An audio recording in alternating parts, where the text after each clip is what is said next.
Today, a jury found Nima Momeni guilty of killing Cash App founder Bob Lee, convicting Momeni of second-degree murder. This case generated a lot of national attention, initially with the debate over violent crime in San Francisco. Prosecutors arguing Momeni stabbed Lee to death in April of 2023 after Lee had introduced Momeni's sister to a drug dealer. Momeni's legal team argued it was self-defense. It's just, this case was extremely hard to prove because it was just Nima's word versus my brother's word, which he's not here to be able for anybody to be able to hear those words. My son is not such a thing, such a person. He's the kindest person. Every mother would love to have a son like him. I know my son. Momeni could face up to life in prison. There is a hearing scheduled for January the 10th. And as the case played out over the months, many say the city of San Francisco itself was also a victim of this crime.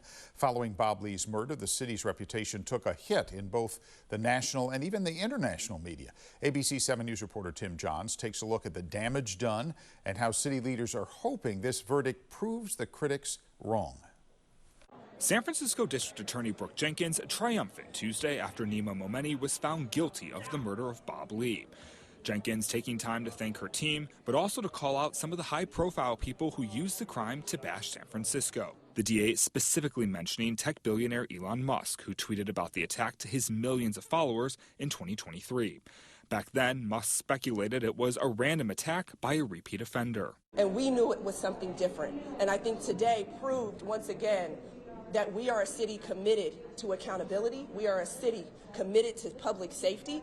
Musk wasn't the only one posting about the incident. Many in the tech world jumped on the attack, using it as an example of how they believe San Francisco was a city full of crime and lawlessness. And now you have to overcome that. So every time something happens that's a high-profile event like this murder, there tends to be a piling on effect. Jim Wunderman is the president of the Bay Area Council. He says Lee's murder was another blow to a city already struggling after the pandemic, even if the numbers didn't back that up.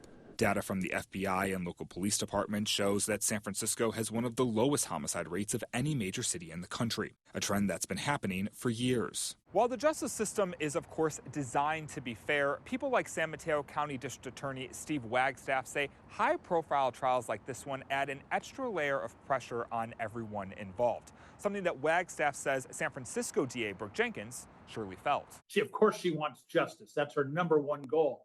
But she recognizes that people will judge her city, her county, a lot by outcomes and what occurs. With the trial now over, city officials hope San Francisco will be able to move on, hoping to recover its reputation as one of the world's great cities. I believe that story is going to get through and people will start coming back. And when they do, then they tell their friends and their neighbors to come. And I think San Francisco is going to recover, quite nicely. Momeni is set to be sentenced in the coming weeks. In San Francisco, Tim Johns, ABC 7 News.